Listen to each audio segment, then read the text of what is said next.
Food that wants it.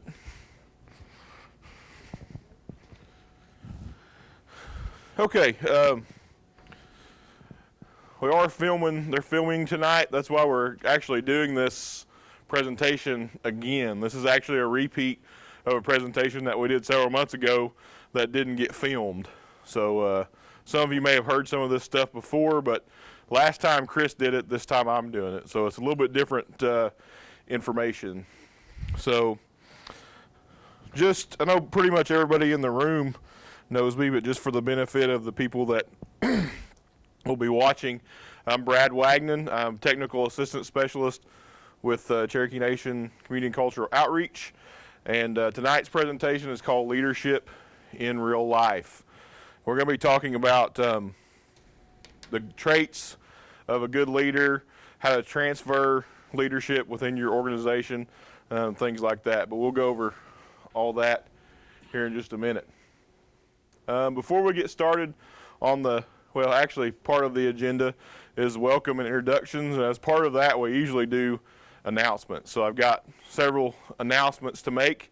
The first of which being this weekend, as everybody knows, is Cherokee National Holiday. Saturday at 1 o'clock in the Tribal Services Conference Room, which is right behind the Tribal Council Chambers at the main complex.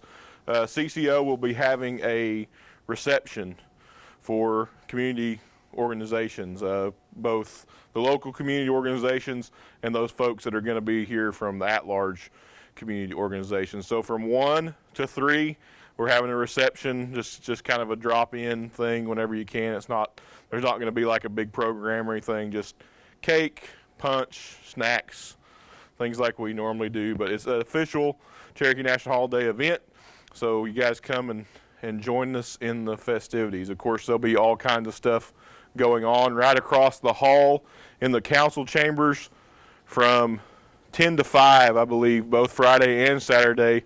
Roy Hamilton will be doing his one big family project. It's the genealogy project that he's been working on, connecting all Cherokee families. So from 10 to 5 both days, most of us will be in there, except Rob.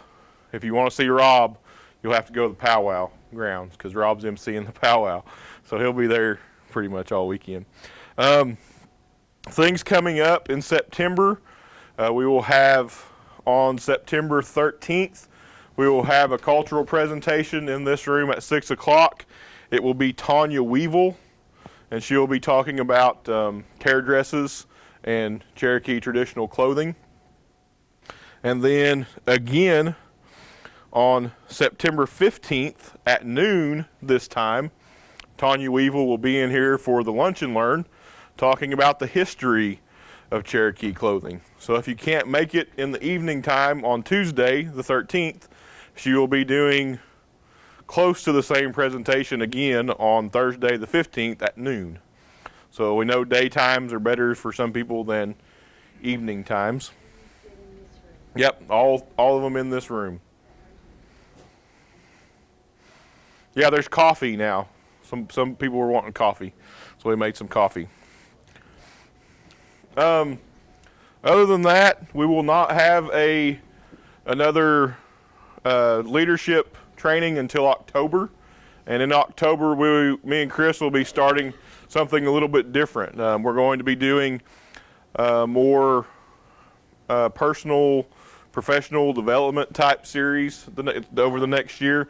And the first one is really important specifically to our groups here. The first one is going to be in October, the last Tuesday of October, same time, same place, but we're going to be talking how to specifically work in Cherokee communities. We're going to be talking about the things that organizations need to understand before they start working with Cherokee people. We're going to be talking about Cherokee traditional values, and so that'll be a really important one for everybody to attend. But I think that's it as far as our announcements go. The rest of our agenda tonight, we'll be talking about learning objectives, what we're going to learn. We'll be doing an icebreaker In this part, I called it pass the object. In the actual presentation, I think I called it pass the torch. But we'll have a little bit of fun. What's in a leader? We're doing a brainstorm about the qualities and skills that leaders have. Leadership in the room. I'll be giving me a little bit of feedback about what kind of qualities and skills you think you have. And we'll do a presentation on common leadership qualities. Group discussion. Another short presentation. And that'll be it. Taking it home. We're going to be, probably not going to be here till 8 o'clock tonight. I know Jan Rucker will be very disappointed. But I'm going to try to get y'all out of here by 7:45 or so. But that all depends on what we need to do. Probably not 7:15. 7:30. This isn't, we're not bargaining here. Ground rules. Be respectful. Wait your turn to speak. Observe time frames. You can do that. No solicitation. Don't be selling anything unless it's something really good, and then you can talk to me afterwards. Cell phones set to vibrate or silent, which is a good reminder for me to do that. Because I don't know about y'all, but those of us that still have moms around, my mom has the uncanny ability of knowing exactly when I'm busy and calling me. Anybody else? Emily, your mom? She's always calling you. My mom does that though. I'll start doing something. I'll have something heavy in my hand or something. I can't answer the phone. That's when she calls me. There are no wrong answers, and of course, have fun. So, what we're going to be learning about tonight: leadership skills and qualities. If you don't get anything else, we're going to be learning about leadership skills and qualities. Participants will be able to understand and communicate the core values of leadership skills. We'll understand the variety of leadership skills and qualities within a group. Understand and apply leadership skills across all relationships. These things aren't just things that you can use in your organization, but in your everyday life. That's why it's called leadership in real life.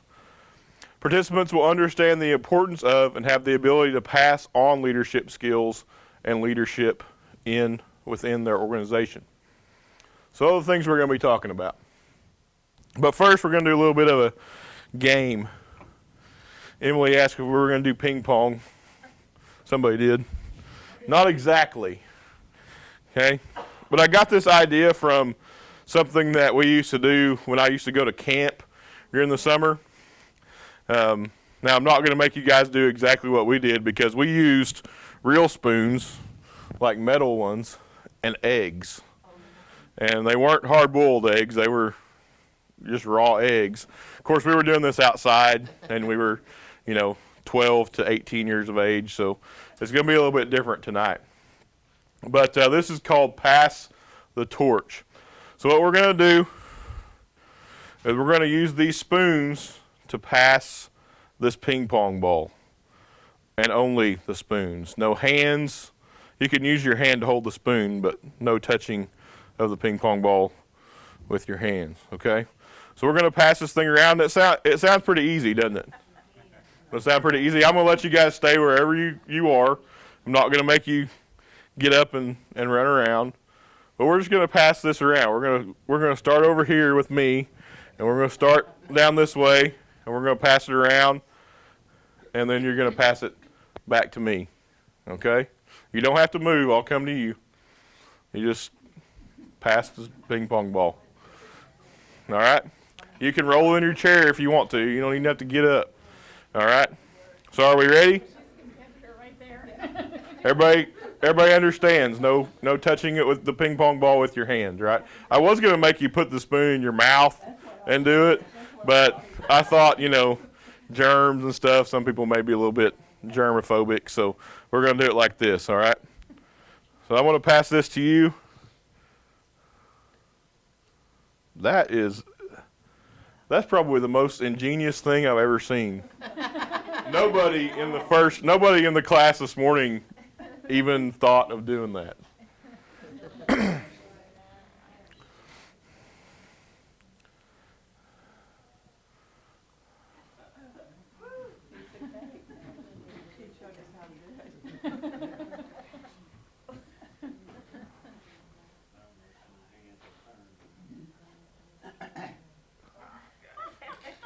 Man.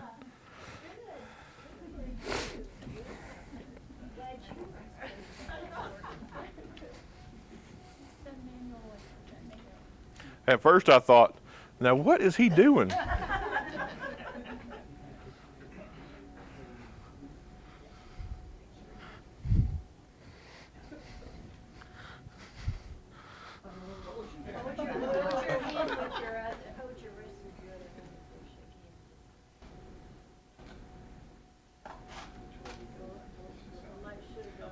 Oh.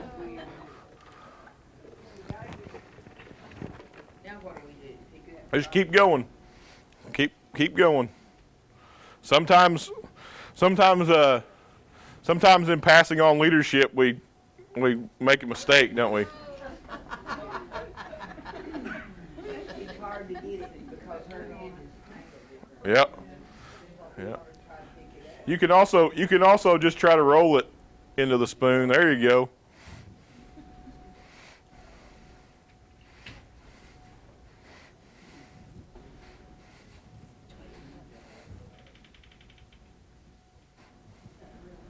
There you go.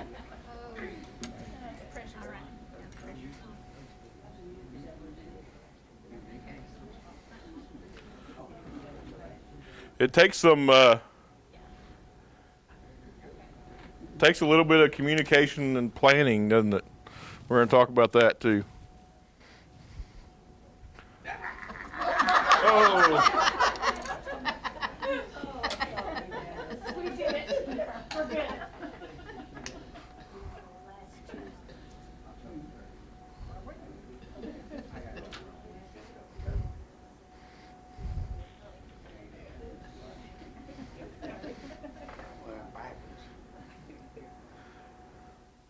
And there we are. All right.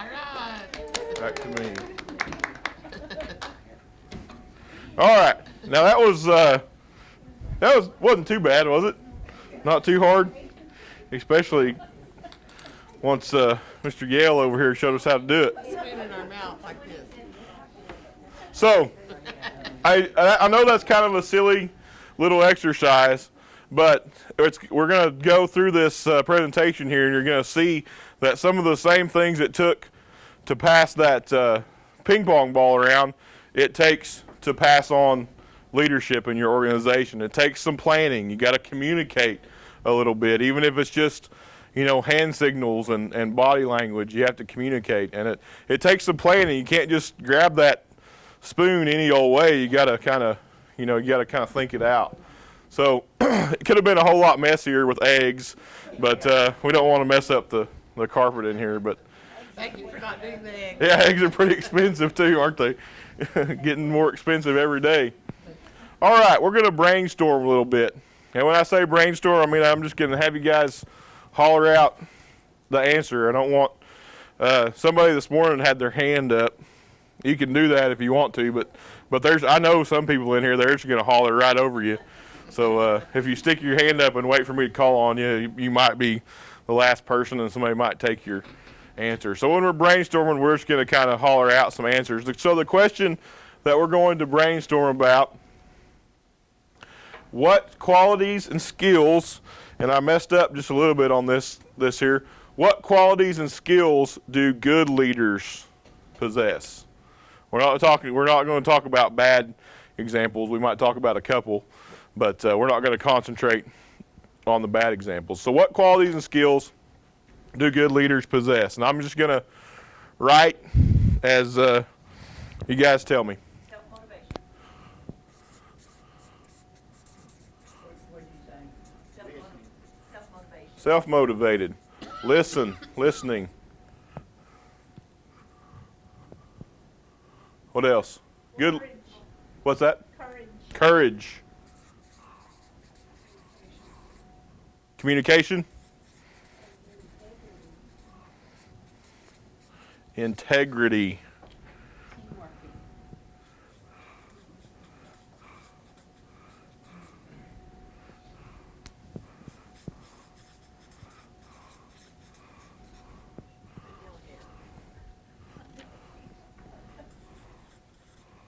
God.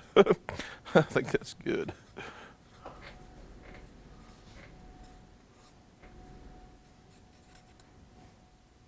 What else? Good leaders, what qualities and skills do they have?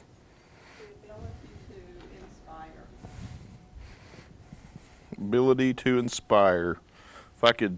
I need the ability to write tonight. The ability to work in a team. We got teamwork up here, work as a team, yep.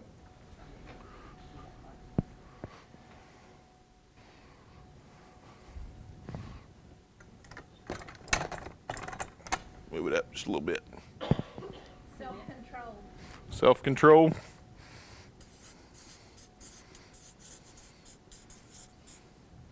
Commitment to the goal. Commitment.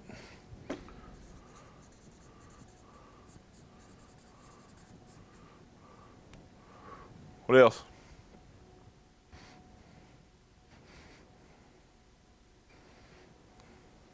Patience. Patience.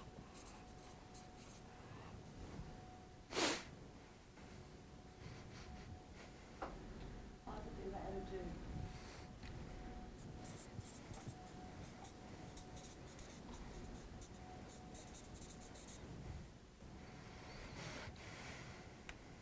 Dedication.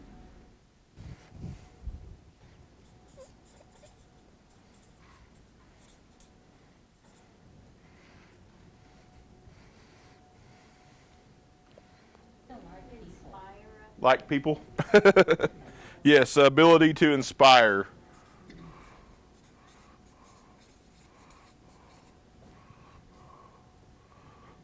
Anything else?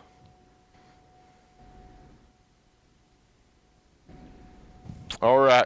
And we're going to talk about a lot of these more in depth here in just a little bit. It may not be the exact words that that you guys used, but we hit almost all the ones that we're going to talk about here in just a little bit.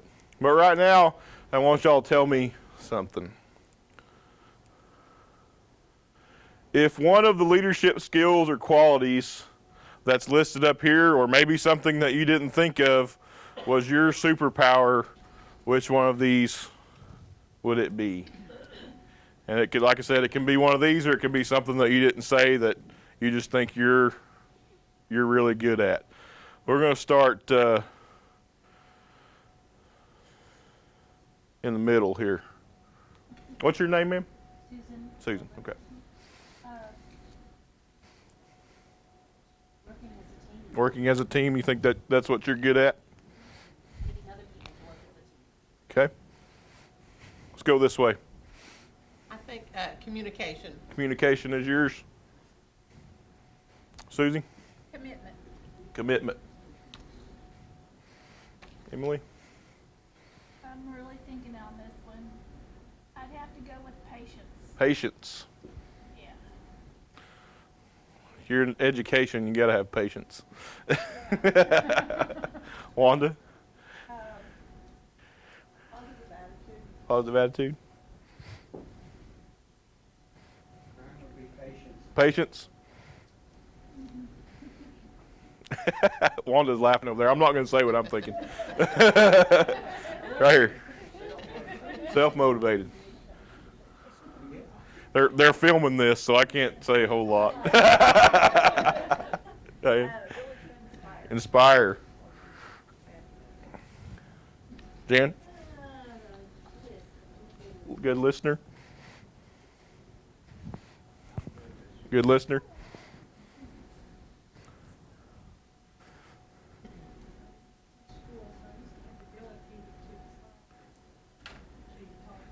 Ability. Okay. Wanda? I want to say self-motivated. Self-motivated? All right. Dedication?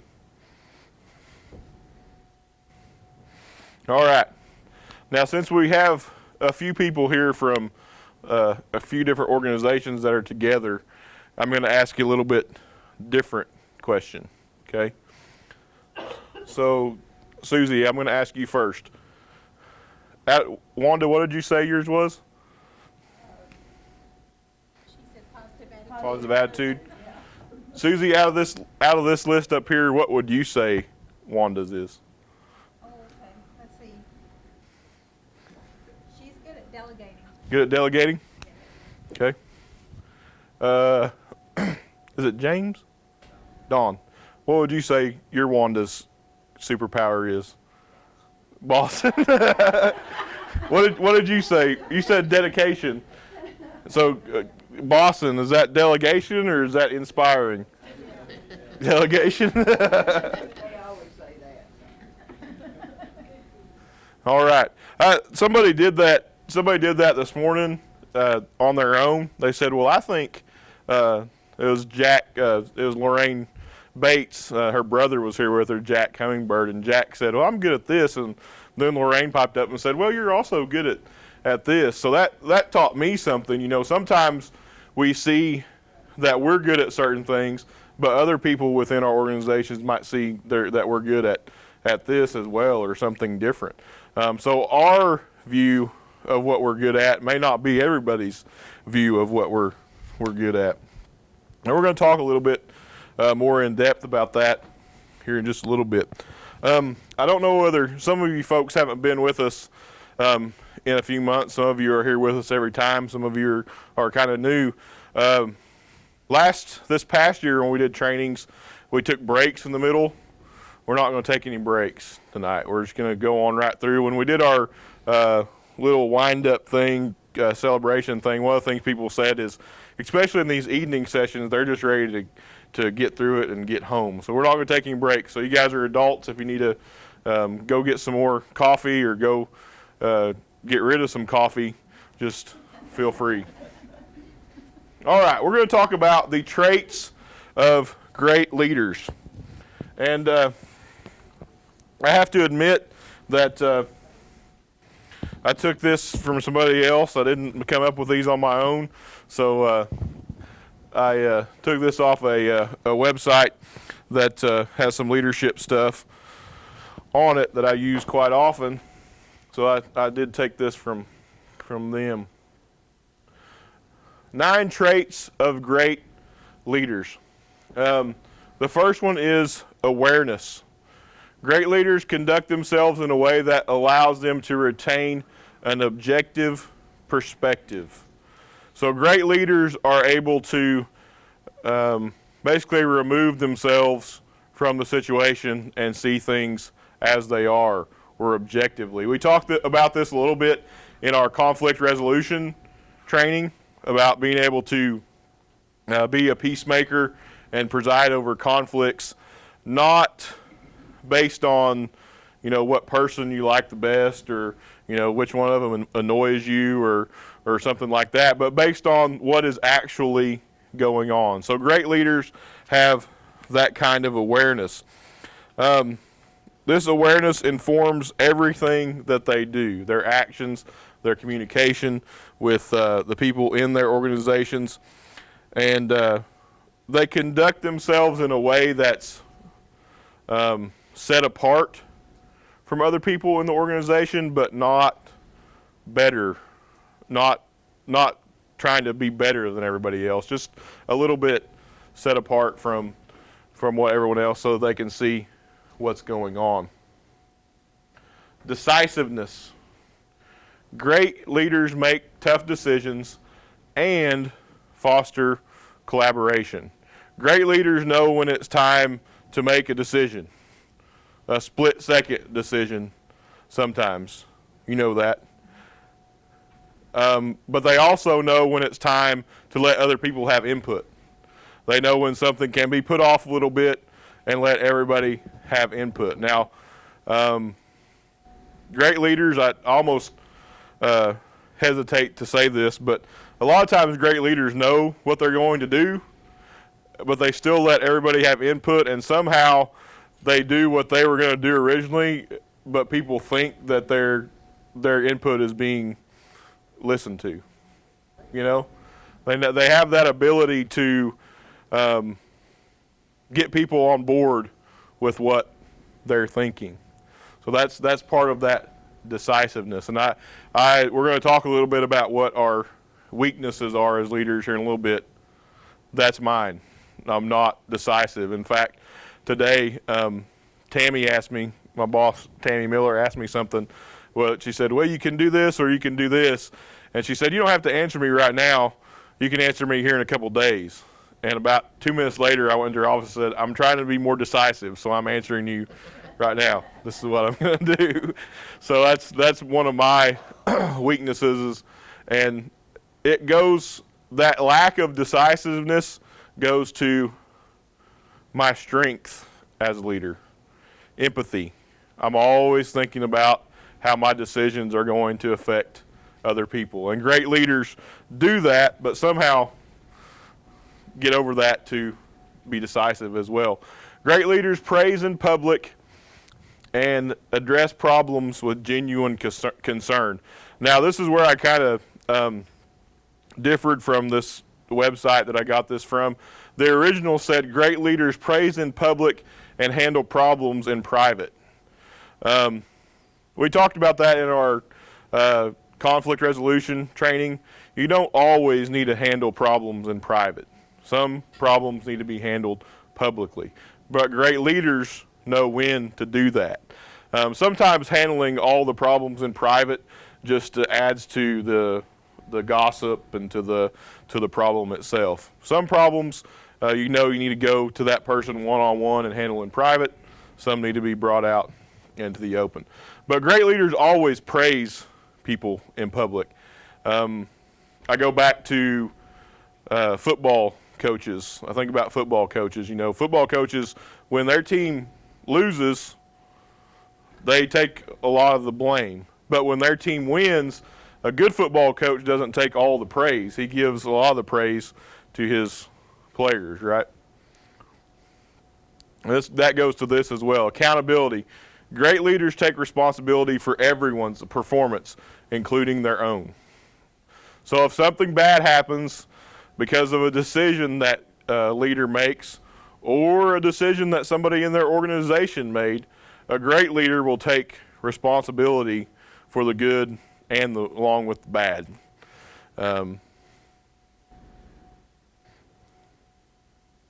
Confidence. Great leaders have confidence that is contagious and are quick to admit and correct mistakes. Notice the thing that you don't see on here is the word dwell. Great leaders don't dwell on mistakes. They admit them and correct them. Okay, great leaders have confidence that inspires other people to have confidence as well. Great leaders, people tend to gravitate toward them because of their confidence. Some people call it being inspirational, charismatic, whatever you want to call it. They have great confidence. Now I'm going to give you guys a chance to talk about these here in a minute, so I'm not just up here talking at you. Optimism. Somebody said positive attitude when we were talking about. That's the same thing. Optimism.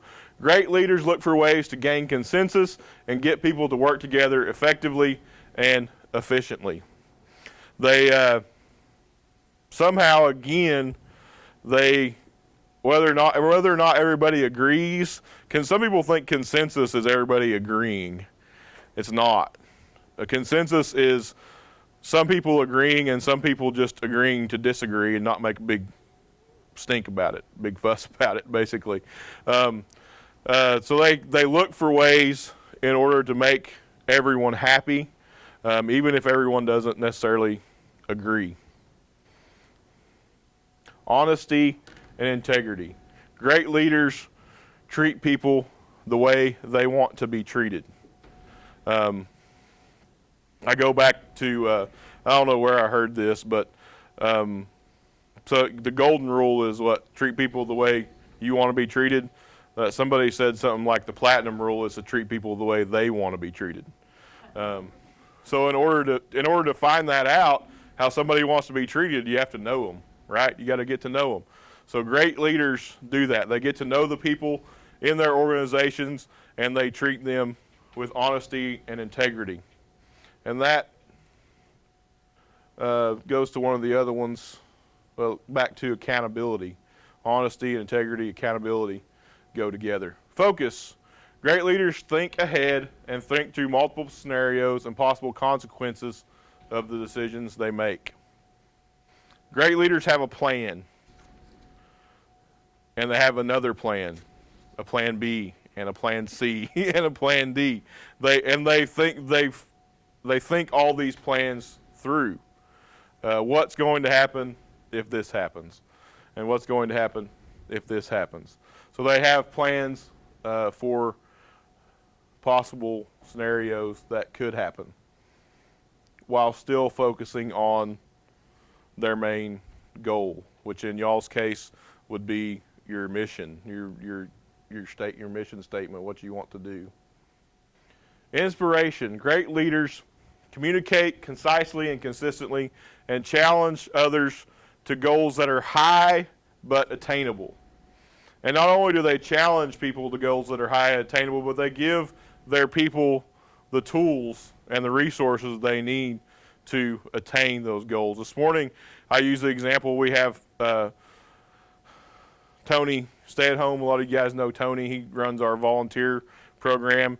He doesn't just get people to come in from way far off. People come in from Michigan and Connecticut and all these other places. He doesn't just have them fly in or drive in and tell them, well, here's the area you're supposed to be working in. Get after it. That doesn't work very well. He plans months ahead of time where they're going to stay, what projects they're going to do. He makes materials lists and goes and gets the materials and delivers them to the projects. So great leaders don't just set goals up here in the air and say, you guys go get after it. They set realistic goals, and they give their people the materials they need to attain those goals. So we're going to talk about these just a little bit more in depth. And this kind of sounds like the thing that we just did about your superpower, but we're going to focus on these, and we're also going to talk about which one of these you need to work on. And I already told you mine. My one that I feel like I'm really good at is empathy. But the one that I feel like I need to work on is decisiveness. Okay? So I want everybody to tell me what they think they're good at and what they think they need to work on, and then we're going to come back and talk about what that tells us about ourselves as a group. Okay? So we're going to start down here.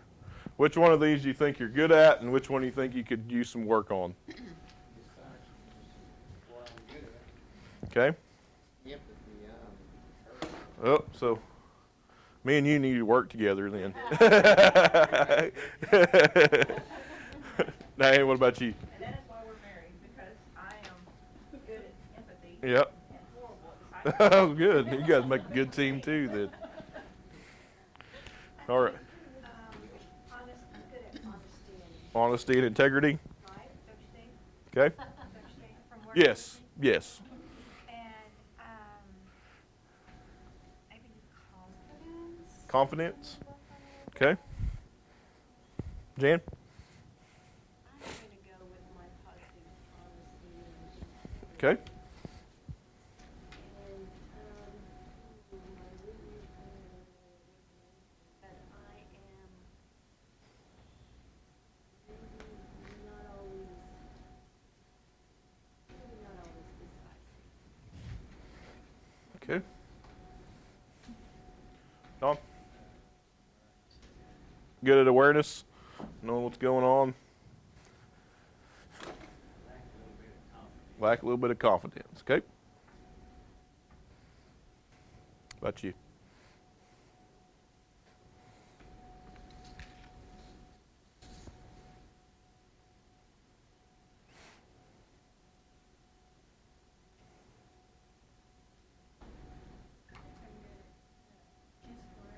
Inspiration. All right.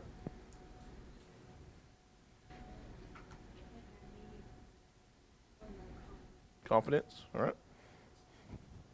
Wanda. I think I can do it honestly. Okay.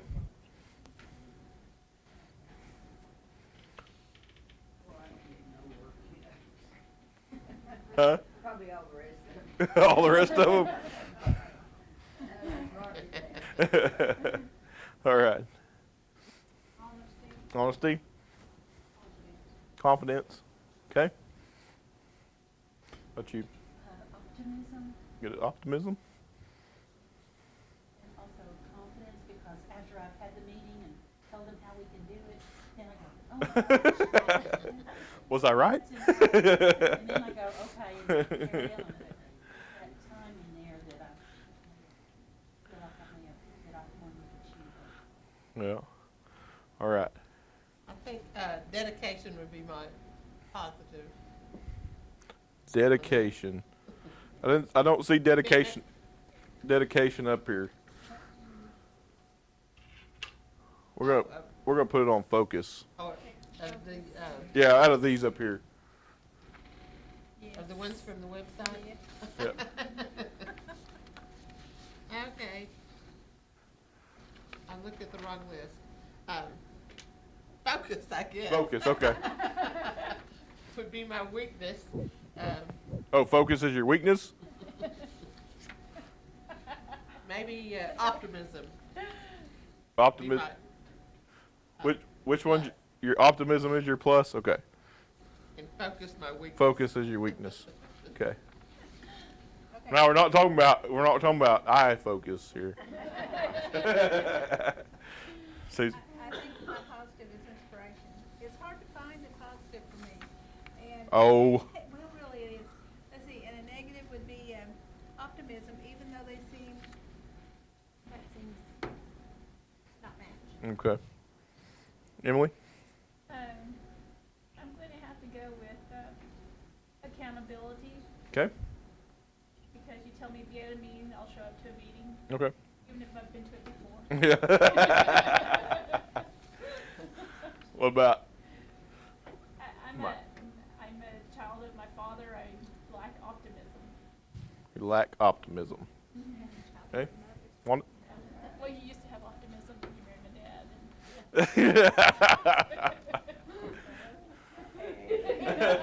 We're learning more. Yeah, three of the family nuggets right now. I would say inspiration. Inspiration is your positive. Yeah, and I'm working on several negative things, which is the biggest negative. Maybe awareness. Awareness. I can be pretty oblivious. Oblivious and stuff. What about you, Mr. Elliott? Mine would be honesty and integrity. Okay. Pick one of those. Pick one of the others. Optimism. Optimism. Okay. All right. So we're pretty much we're kind of all over the board here, but we've got a couple, that are lots of positives for people under honesty, integrity, and inspiration has quite a few. And then we've got some that have several negatives: confidence, optimism, decisiveness. So what does that tell us about this particular group as a whole? Anybody? We're like the cowardly lion. You're like the cowardly. We lack that confidence. You got all the honesty and integrity of the world, but you lack you got all the inspiration in the world, but you lack the confidence to show anybody, or you don't think you have it.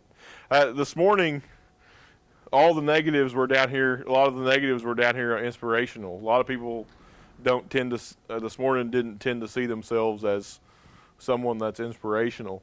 We had a lot of negatives up here of decisiveness this morning. The positives were kind of the same. We had a few in decisiveness, a few in empathy, a few in honesty and integrity. One of the things that I brought up this morning about decisiveness is, and we're going to be talking about this a little bit in October. We're going to be talking about Cherokee values. A lot of traditional Cherokee people will not tell you what to do, to the point of, I heard somebody talking one time saying they knew somebody that was driving an older Cherokee woman to church, and he ran off the road for several feet, and she just sat there. So some of that lack of decisiveness could be possibly be a cultural thing. It could be us not wanting to hurt other people's feelings. A lot of times we're kind of hands off. We, take care of our own lives and our families, of course. We'll tell our families what to do all the time. But people maybe that we don't know quite as well, maybe we won't tell them what to do. Do you have something, Emily? Well, when my uncle was still alive and I'd have to take him to town, he'd just tell me if I messed up doing something, he'd say, well, I thought you knew what you were doing. I Yeah. don't want to interrupt you. And I'm like, okay. I thought you knew where we were going. We're 20 miles off of where we're supposed to go, but I thought you knew where we were going. And then on the inspiration thing, a lot of people this morning didn't see themselves inspirational. And a lot of people think, when they think of being inspirational, they think about people speak. They think about the things that people say. And I brought up the point this morning that being inspirational can be more than just what you say. It can be what you do. That's what I tend to do. Rather than tell people what to do or try to inspire them with my words, I try to inspire them with my life, the things that I do. And I think a lot of people do that. They try to live a life that is good and inspirational to the people around them. And whether you know it or not, the life that you're living is inspiring somebody to do something.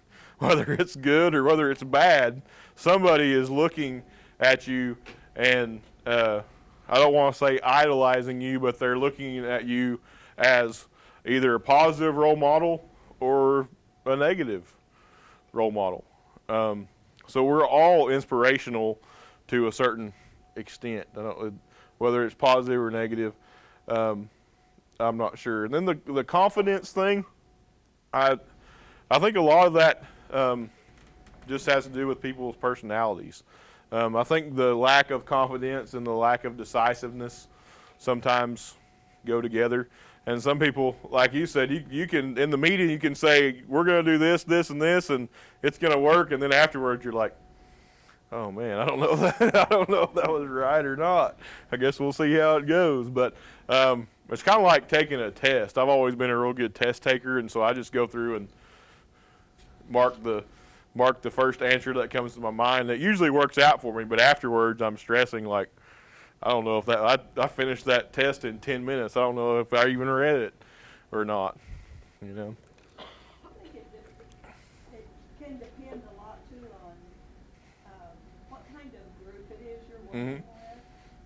I've been in leadership role in other kinds of groups where I had more confidence Yep. than in other groups, simply because you feel more prepared for Yep. what you're doing or less Yeah, prepared. just depending on what group you're in, whether you know the people well that you're in the group with, what position, what role you're playing in the group, whether you're just a member or maybe you're on the board or maybe you're the board president. That can be a positive thing or a negative thing. Could give you more confidence, or it could make you feel really not so confident. And that's a really good segue into our next little section here. Tips for transferring leadership. Now we're going to move into talking about you folks being the leaders and passing on that leadership to somebody else. And I always go back to the fire department. What's your name, sir? Your first name? Russell. My fire department, the chief has been the chief for over 20 years. And we finally have a group of good officers and things like that going. But I've been on the fire department for 11 years. A lot of the other guys, officers and stuff, have been on for over 5 years. So it takes some time to get a good group of leaders together, as you guys all know. And how do we ensure that our organizations are going to outlive us? That's what this is about, transferring that leadership to someone else. And I already know the number one issue. There's nobody out there that seems to want it. that was the number one issue this morning, and I know that's the number one issue in everyone's organization. Who do we transfer this leadership to? So hopefully this little presentation will help you identify some of those people. Hopefully you can use some of these traits up here to identify people within your community, within the pool of volunteers that you have. I know some of y'all's pool is a little bit shallower than others, but maybe you could identify some of these traits in people. And one of the things that Linda Miller from Weber's Falls was sitting over here this morning, and she said, I need to find people that are strong in the areas that I'm weak in. That was her takeaway from this morning. So we're going to talk a little bit about passing it on. The first key to passing it on is model. Not walk down the runway and model clothes, but be the leader that you want to see, that you want others to eventually be.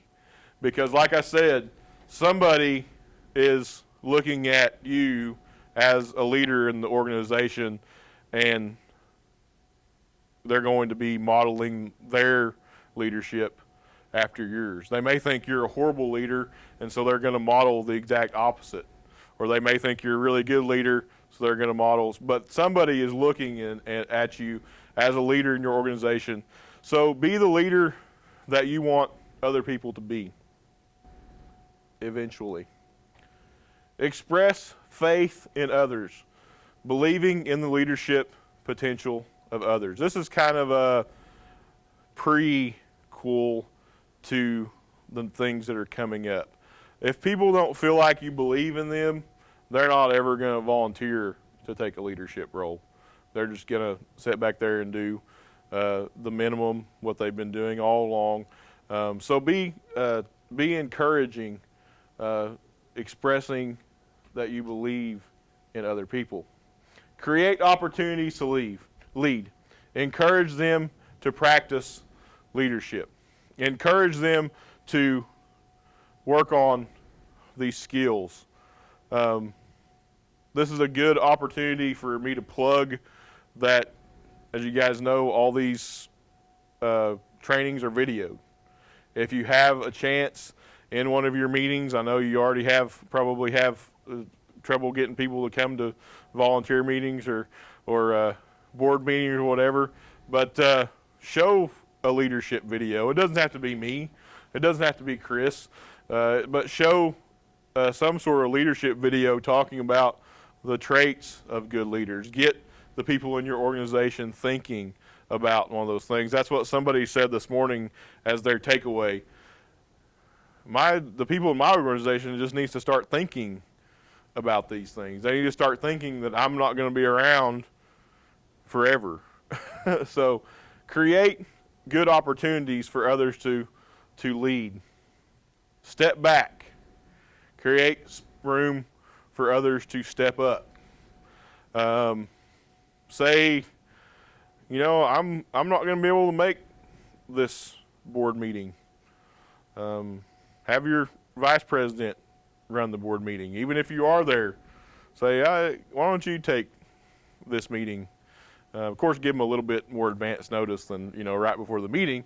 But but I'm gonna let you run this meeting, or maybe somebody that's just a board member that doesn't necessarily have an officer position. Everybody needs a chance to practice being a leader.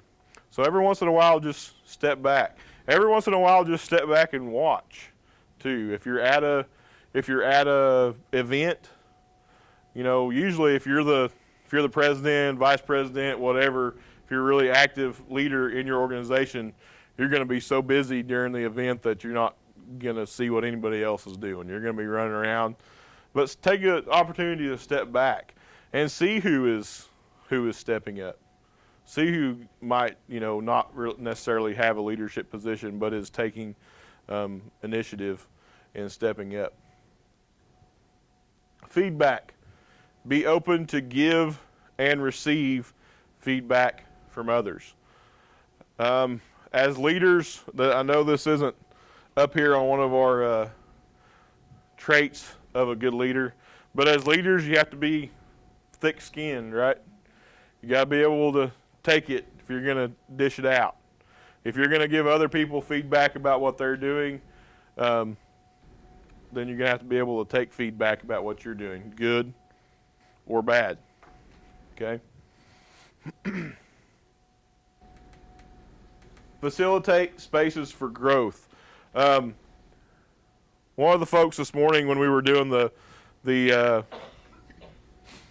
brainstorming said, good leaders create a good atmosphere. They make people comfortable being in the event or the meeting or whatever. That's what this is talking about. Create a place where it's okay to mess up. Create a place to practice your leadership skills. Be open to change. One of our organizations this morning, I keep going back to things that people said this morning, but I learned more from you folks than you learned from me, I promise you that. One of our groups this morning said they had an age restriction on their board members because of the nature of their organization. Their board members had to be 55 or older, but they had to lower that in order to cultivate some new board members. They had people that were volunteering month after month after month, but they didn't quite meet the age limit to be a board member, so they had to lower their age limit. So don't be afraid to change. Just because you've done it this way for 20 years doesn't mean that you always have to do it that way. So be open to change. The next one goes right along with that. Be a change maker. You as the leader have to be willing to make some changes in order to get people to suggest other changes. They have to know that you're okay with changing things. So you have to take the lead in that. Always be willing to challenge the status quo. Listen. That was one of the things that we brainstormed as one of the traits of a good leader, someone that can listen. It just makes those people around you feel empowered. Be strategic and thoughtful. That was on the focus part down here. Have a clear plan of not only what you're going to do in your organization, but how you're going to pass leadership on. We talked a little bit about this in the volunteer recruitment and retention training. Be intentional about who you recruit as volunteers to your organization, because those people in 3 years, 5 years, something like that, are going to be your new board members. You don't want to just go out. You can go out and say, hey, we need help with this event, and depending on what kind of event it is, where your community is, you might get 20 volunteers. But how many of those volunteers are going to stick with you for 6 months, a year, 5 years? So be intentional about who you recruit and how you're going to mold them into leaders. All right. Man, I'm way ahead of schedule.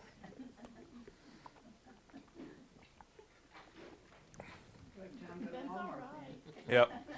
Time to go to Walmart later. All right. Anybody have anything to add to any of these before we move on? People don't listen like they used to. When somebody used to tell you something, you would look at them and pay attention to them. And now there's so many things going on around you that you don't pay attention anymore because you may hear your phone. This right here. May hear someone walks by and you don't pay attention like you used to. I'm the world's worst about this right here, especially with my mom or my wife or people that, you know, you talk to on a really regular basis, I'm the world's worst at going, Yeah, and I can actually hear what they're saying and even, you know, compute some of it, but it doesn't look like it. Yeah, it doesn't look like it. And people don't listen the way that they used to. Then it makes the person think you're not really interested. Yep. And they interrupt you when you're talking sometimes. Yeah. That's really a bad thing. Yep. What else? Anybody else have anything to add to those? Have any of you had any real luck with finding new leaders, new board members, done something that works? Takes a while to build it. They won't stay with you long enough to get the job done. Get to that point. Yep. Yep. And that's the lack of confidence when they figure out that you're pushing them toward that, they'll leave. Yeah. One of the things that I told the folks this morning was that you guys can look around this room and see that with me and Emily being probably the youngest people in here, one of the major things is people need, you know, younger people to get involved in their organizations. And somebody was asking me this morning, how do we get that? You know, we've had several trainings over that, and we've talked about that. And I even talked to my wife a little bit today at lunch about it. And, you know, I'm at the age where, you know, my stepson is in college. He's out of the house for the most part. You know, I have time to do some things. I don't feel like I have any time at all. But, you know, maybe you're going for the wrong demographic.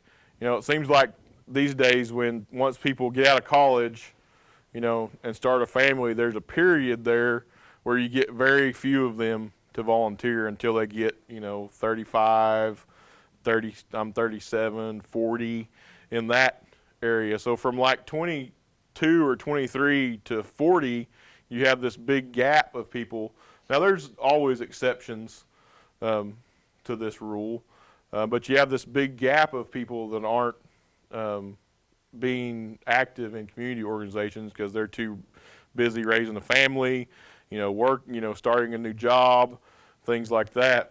Well, you got to think about what community activities or groups that they're already in. Yeah. Because they may be Little League parents. They Yep. may be working with PTA. They may be doing like things that are not in your group necessarily, but they're like groups that you could collaborate with. Yeah, their groups are, a lot of them are more focused on youth oriented activities. And we've had a couple trainings on starting, you know, youth organizations, and one of the organizations that's a couple of our organizations have been real successful with that, like Chewy and Brushy. They have some pretty good youth organizations. And what you tend to get when you start a youth component to your organization is you don't get all of their parents to come and buy in, but sometimes you get, you know, a few of their parents to come in and buy in and be on your board and things like that. So one of the things I told them this morning was sometimes you just have to wait for those people to get older and get to where they can volunteer. And in small communities like most of us are in, the pool, like I said, is smaller because you've got people pooled in all these different directions. So basically, I said all that to say this: don't give up. You know, don't give up on people, even if you ask them, you know, 10 times to come do this or come do that. Don't give up, because eventually those people that you saw potential in, you asked them for a reason, because you saw some sort of potential in them. So don't give up on them. We worked really hard to try to get some young high school, college age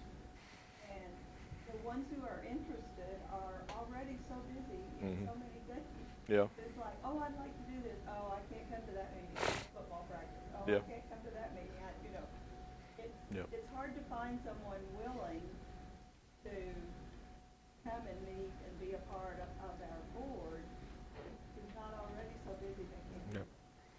Yep. Yep. A lot of the good, and I found that teaching, trying to do Heritage Club and things like that I was trying to do. These kids are so involved with everything else that it's hard to get the ones that really want to be involved. They have so many other things going. It's hard to get them. All right. The moment that everyone's been waiting for, the last part of the training. And I'm going to let you guys talk again. Taking it home. What will you take back to your organization from this training? Just one thing. If you feel long-winded, two things. If I haven't taught you anything, just say you're horrible. But one thing that you'll take back to your organization from this training. We'll start over here with Mr. Elliott. You're not in it. You're just with her. I knew I was going to get that answer at least once tonight. I was waiting for it. I'm not on any board. Yep. I'm just along with the rest. I understand. And train. Yeah, it can always. Yeah, you can use this stuff. You can use this stuff in your everyday life, in your work, in your relationships with your family. You can use this. This gives you an insight into who you are as a person, finding out what your strengths, figuring out what your strengths and weaknesses are. So. You need to step back, let others take charge. Yep. Step back, let others. Oh, are you talking about her? She needs to step back. so she can hang out with you more, huh? She can spend more time with you if she steps back. Wanda, what one thing that you'll take back? It may not come the next time. No, I'm very glad that we found that in that, like putting it on there, and then I think the ones that I have minuses on are ones that I really need to give more thought to, be more aware of. Yep.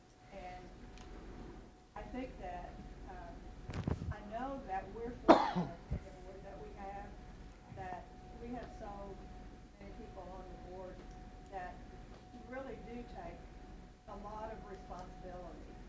I don't even have to think about it because they are taking care of all that. I mean, Susie does membership. She will sign all of you up here tonight and get your $20 before we leave. Or 30 if you're couple. I mean, there's just some people on our board that are so good at doing those things. And so, probably I feel a lot of appreciation for that, and maybe I don't say that, maybe I don't verbalize that enough to them, but we have a wonderful board. Yep. And this is by no means a definitive list of the good traits of good leaders, but like you said, having it on a list in front of you at least gives you something to think about, somewhere to start. Emily? I think the tips for transferring leadership because, you don't think about like when you want to get somebody to take in your spot because you're going to move to another spot, what Yep. you'll have to teach them because there's some Yep. little things that you do and you don't even think about it. Because like this year I switched from what I was doing to something else, and the person after me, she's like, well, and I'm like, oh, and I just about told her, you do it any way you want to. I think I did. It's your world now. Yeah. Yeah. Yeah. Susie?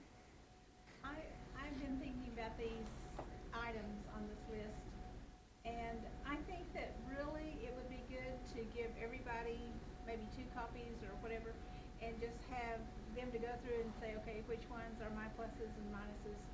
But then, at the same time, have the other people do that for themselves, but do it for everybody in that group.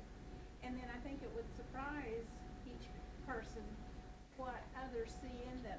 Because one of the things that Wanda didn't feel that she was strong in, I had given her pluses on that one. Because, she's very good at seeing the good in others. And, encouraging them to do more. Yeah, that would be a good. I mean, that would be a good exercise for people to do with their boards. You know, even with if you have a a core group of volunteers. You know, something to do with them as well.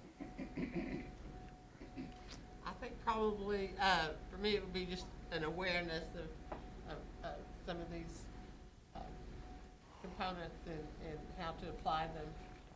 We're in somewhat a unique situation in that we're not ever all together at the same time, so, it's really hard to interact really and to apply these, day to day, so to speak. I think maybe awareness. Yep. Because when you guys are together, you're always working, right? you're not, and that's one of the good things that I mean, one of the best things about these trainings is not me standing up here and talking to you. It's giving, folks in the same organization the opportunity to see those things, and be in a situation outside of whatever your next event is or your board meeting or something like that. So, Okay, I recently got 6 people to volunteer to help me with new member orientation. We've never done anything like that. And I'm seeing that, okay, I can take from your presentation, maybe making it a little different for my group, for my new members, helping my 6 people help me come up with what we need to do with our members. We get new members and they're younger, but we're all so busy we might not pay enough attention to them and lose them. Yep. So that's what we're trying to do, and I'm thinking, oh yeah, I need to work on this. I want to go home and start thinking. Making a plan, huh? Yes. Good. I'm a new member. and Yep. I'm You're still thinking about it. And we're just proud to have Joe. Yep. listening, Yep. Because we do have a hard time, with our members. Jake's been trying to retire forever. And I probably need to since I'm in my 80s now. Probably, but I don't have no chance to. I'm the treasurer. So. And Don, you forgot to tell him that I do a good job being treasurer. You gotta give him a chance. He's gonna. But Greg, you kind of inspire me, and then listening to other people, that inspires me, to kind of try to get motivated a little bit. Mm-hmm. Well, you guys definitely inspire me. Like I said, I learned more from. I was one of those people. I've been volunteering in certain capacities for a while, but I was one of those people that if you told me that I would be up here talking to people that were my elders, people that were older than me, if you told me I was going to try to be up here talking to them about leadership, I said, 10 years ago, if you told me that, I'd say, no way. That scares me. I was used to talking to kids, so you guys inspire me. Like I said, I learned more from y'all during these trainings than I'm sure that you learned from me. So, did you have anything? Another board member? All right. Don?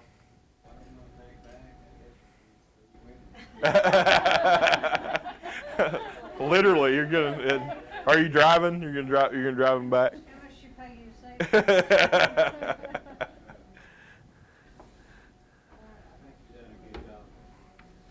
Thank you, Don.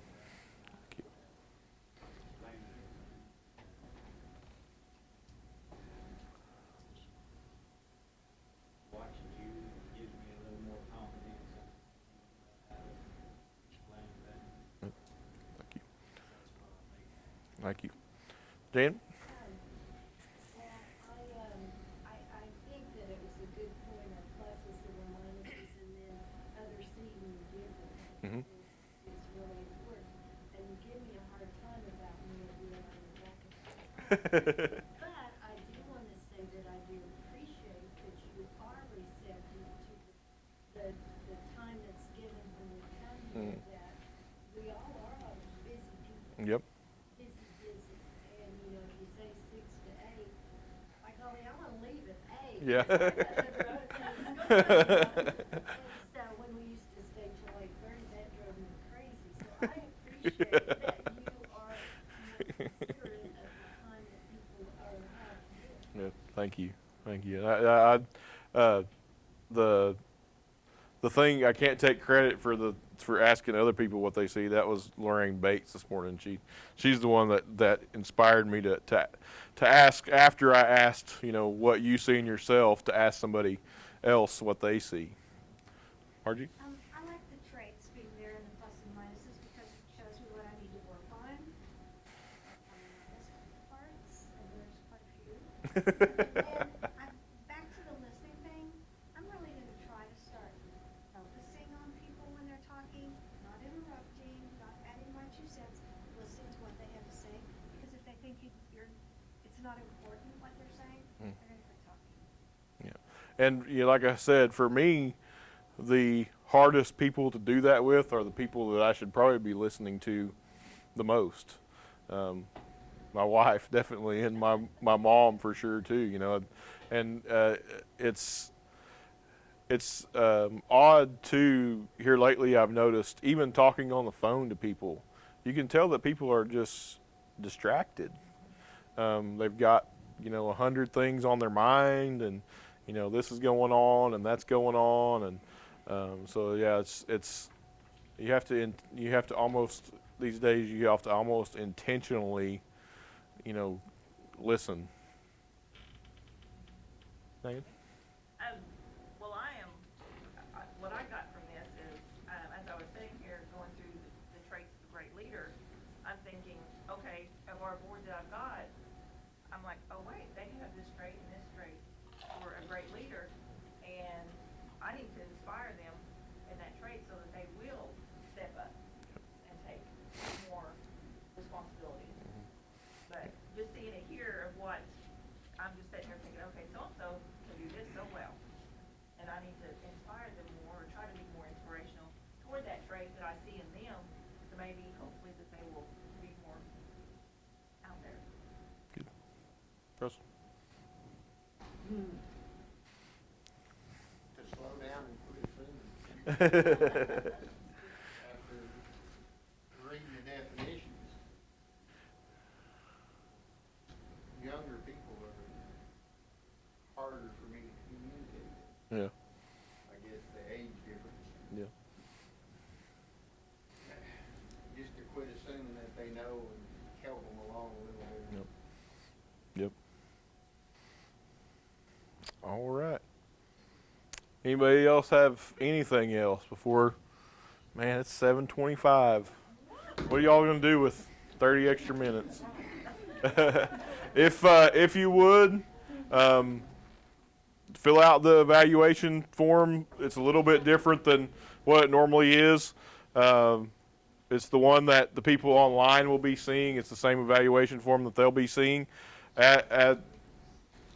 Going into that, another plug, YouTube, Cherokee Nation Community and Cultural Outreach. If you go to YouTube, you type in Cherokee Nation Community and Cultural Outreach, all of our videos are there. There should be about 50 of them by now. That's these leadership videos that Chris and I and a few of the others have done. That's our cultural trainings, and our lunch and learn history trainings are all archived on YouTube. I'm not sure where your organizations are. A couple of your organizations that are here tonight haven't got our grant this year, so you guys don't have to worry about TA hours. But those of you that do have to worry about TA hours, you can get credit for coming to these or watching these trainings online. All you have to do is email me or Chris and say 3 things. This is the training I watched, this was who the presenter was, and this is what I learned. And we'll give you credit for that training. And that goes for everyone in your organization. Your members, your volunteers, your board members. We would like as many people as you can get to watch these trainings. Like we say all the time, though, you don't get exactly what you get when you come to them in person.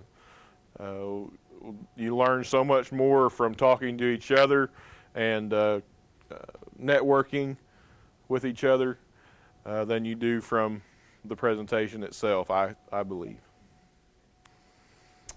Chris, do you have anything before we get out of here? I did not. Grant rollout will be October 6th in the community room across the way over here. 6 p.m., just like all of our trainings are. We'll be going over our all three of our grants, our new org grant, our COTA grant, and our community work grants. We'll be going over the grant applications, answering any questions that you might have, and I think we're going to do a potluck as well. We'll be putting out, instead of us buying all the food, of course, we'll probably go ahead and buy a main dish, a meat, like we do for our at-large community meetings, but we're going to have a potluck, and we'll be sending out an email with the potluck alphabet. You know, if your last name starts with this, bring this, etc., etc. So I'll be looking for that email here within the next couple weeks about our grant rollout. Across the way over here, the community room. They call it the community room. I know there's a sign right outside this door that says Cherokee Community Room, but it's not right here. It's over there. It's a little bit bigger room.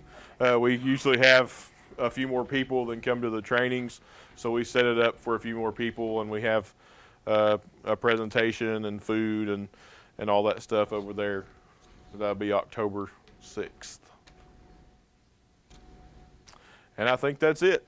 Thank you all for coming. And bring your evaluation forms down as you leave and hand them to me or Chris.